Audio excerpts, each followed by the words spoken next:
My name is Harley Guindon, aka Harley G, and I'm chatting with Staxx.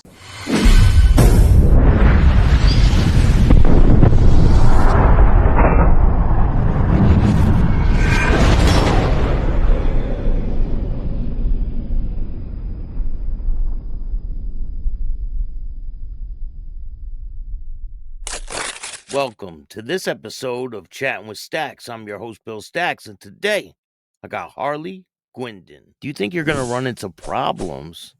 I don't care. Some of these ex-members and things like that. I'm not taking rats.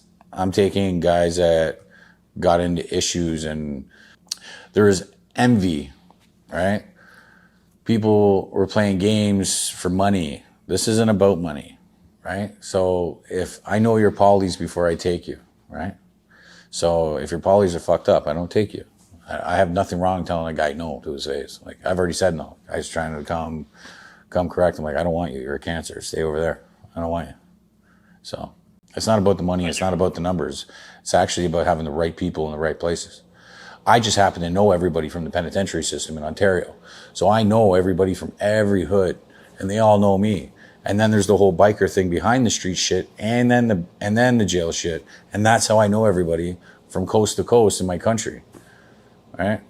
Because everybody knows somebody that I did time with, or it's happened like that. I never seen it coming. I didn't think I'd be signing autographs because I did some jail shit, right? And believe me, it's like, what the fuck do you want my autograph for? Right? It's a different type of thing. I mean, isn't it? Yeah, it really is.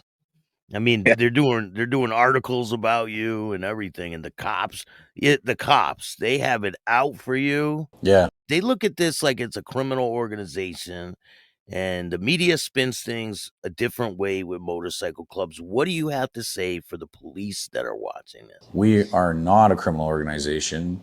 Part of what we do when we start up new charters is make it mandatory that our charters do community service work, and it's not just for positive PR, it's for the betterness of that community. So each person that's in a charter of a community has an obligation to help out that community, not to do criminal enterprise bullshit. This isn't about that. It's about actually being on the right, smiling, going to campfires, riding our bikes, having a good time, the brotherhood, the camaraderie, the good party. You know what I mean?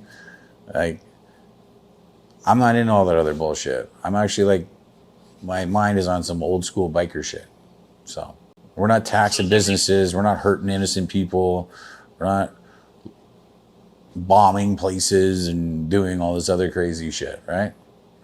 All I'm saying is when people are like, oh, well, he's saying this and he's saying that. No, I'm saying if you step on my shoe, I'm going to step on your head, right? But I'm not saying that to the civilians. I'm saying that to any 1%ers, not just one organization. If you come at me, I don't care who you are. If you're a guy and you think you're going to flex on me, I'm going to give you a consequence of an 8 to a 10. If you're not a guy and you do the same thing, then your consequence might be a 1 or a 2. Right? I'm just trying to live. I want everybody to don't stop touching my bubble, and I'll stop popping yours. I got files on guys that are rats that are on the other side, and you guys want to talk shit? Like, as soon as you open your mouth, I'm just like, here's some more paperwork. It's all real paperwork. I'm not doing anything wrong, right? I can't talk to these guys to be like, here's some paperwork on your bro. Like, everyone's like, not allowed to talk to me now because my status is bad. Because I started the Satan's Choice. My status was good until I started the Satan's Choice, everybody. You understand? Like, I left to look after my dad. I left as a vice president of the Hells Angels Motorcycle Club, Brooklyn Charter, Ontario. Like, I left on good standing. Okay? And then I got stopped from coming back by 2 goofs that got kicked out after I started calling them out for their shit. I did all this shit behind the scenes. I didn't do any of this shit on the internet until I exhausted myself for 3 years, banging my hand against the pavement, calling these guys out in every fashion, and everybody, including the members around here, just sitting there with their fucking hands in their pockets.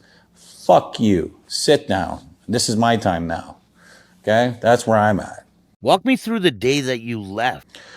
The day that I left, it was, it really sucked. I'm not gonna lie.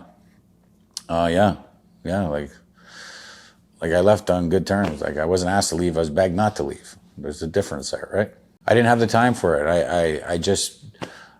I put like 400 grand into one of my businesses, and like it was a big undertaking that I took on. And then there was outside factors that were leading into some bullshit. I was trying to start up a free arcade for the kids in the community so that they could stay out of trouble. Blew hundreds of thousands of dollars in all these arcade games, and then the city shut me down. It was just a whole shit show. So I was dealing with all that, and my dad's wife passed, and then I took my dad in. I had to like shower him. I had to look after him. And then my spouse was looking after my dad while I was working on this business. And then we got the Canada run, and it was like, I don't have another 6 hours or 7 hours every day to donate to the club. Like, I don't have the time. So I was like, okay, I'm going to step out for a year and look after my dad, right? Get my business figured out. And then I'm going to come back. And when I come back, I knew I was going to be a prospect, but my whole charter said, yeah, you can sit in the room with us. Don't worry about it, because it's just a protocol. You can't come back as a full patch member when you leave, right? So like everything was planned, and then I go to come back, and then I got these guys roadblocking me. And I was like, what the fuck? Like, what are you gonna do without me is really where I was at. So I was egocentric to believe that like you can't even do this without me. And long behold, was I right or what? Are most of their members like going to your club now? A lot of the Red Devils are patched over. A lot more are coming. There has been members that have left their organization just because mutual respects. Do I see a lot of members leaving them and coming to me? Absolutely, as I would too. When you're with the Angels, you have people that you normally are your rivals, right? Yeah, Are being that you're not involved with the Angels anymore and you got the Satan's choice, are you open to taking on outlaws and different people? I took a Vago yesterday. I pitched a whole outlaw charter today. My idea with this is to have an A beam and a B team. And if all of these clubs band together with me, who are the Hells Angels? Right?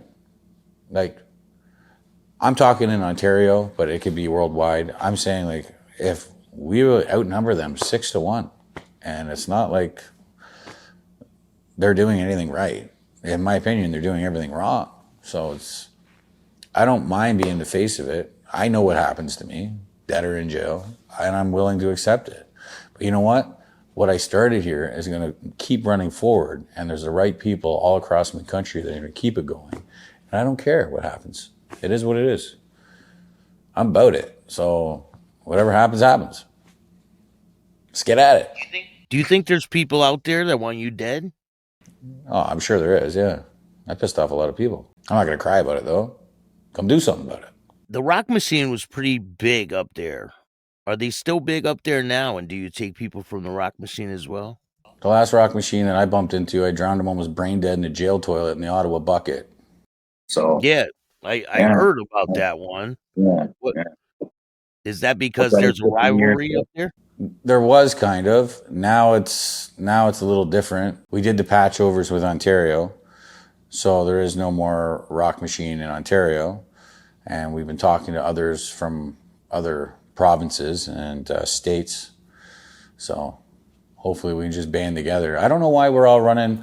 This guy's got an Italian club. This guy's got an Australian club. This guy's got this club. If we're from here, let's be about it here. I don't understand. Why are you flying other flags? It doesn't make any sense to me, right? But that's if it's the same mentality. If you have a different brotherhood and a different offering than your regular thing, where we're offering a bigger network. So when all of these 6 teams that are with us collide together and we have big networks, what are we doing? We're all working with each other. We're all generating with each other. We're having a good time. It's camaraderie. It's not bullshit. It's not toxic, cancerous nonsense. I'm so done with the fucking old school biker bullshit. Stick it up your ass. Stick your rules up your ass. I know what time it is. I don't care what you think about me. Fuck off. I'm doing me. We're doing us. You don't like it? Stay over there. What's the process to patch over a club? So when it comes to 1%ers, right? You have your 1% motorcycle clubs. If they've already been deemed as a 1% motorcycle club and you've already went through the entire system and you've gotten to the end and you were given your diamond, then you've already been vetted. Okay? So now when I throw your name through a database and you don't show up as an informant and you don't show up as this and that, I take you on as a member. So what we do is we put them all together from an area and we just make a charter, right? And part of the rules are to be good, right? Like, it's not like, obviously I don't want a bunch of pussies, right? But like, we want to be good. Like we want longevity here. We want to have a good time. This is what we signed up for. We didn't sign up for the other bullshit, right? So back to the question is what else does it take? How do you patch clubs over? Well, we take on 1%ers. If you're not a 1%er and you want to be a foot soldier, then we vet you and we stick you in with the horde, or we vet you and we stick you in with the car club, or we vet you and we stick you in here. Now, if you're a syndicate, if you've been in another motorcycle club, right, then we can put you into the syndicate without being a 1%er, right? As that's our syndicate is a 1% club. But it all depends on who you are and how we perceive you and what club you came from. There's a lot more shit that goes with it, right? But then we start you there, and then if we like you and you're doing a great job and everything's going great, then in a year or two, you might be able to work yourself up to the Satan's Choice, which is where we're at. So basically, every member doesn't wear a diamond unless you're a part of the Satan's Choice. Satan's Choice and our syndicate. Our Satan Syndicate have diamonds. The rest of the other 4 clubs that are with us are not diamond clubs. So if someone comes over from a non-diamond club, you might end up in our Satan's Throttle, which is our RC, or you might be accepted into the Satan Syndicate, which is our MC. So what's your prospect period like?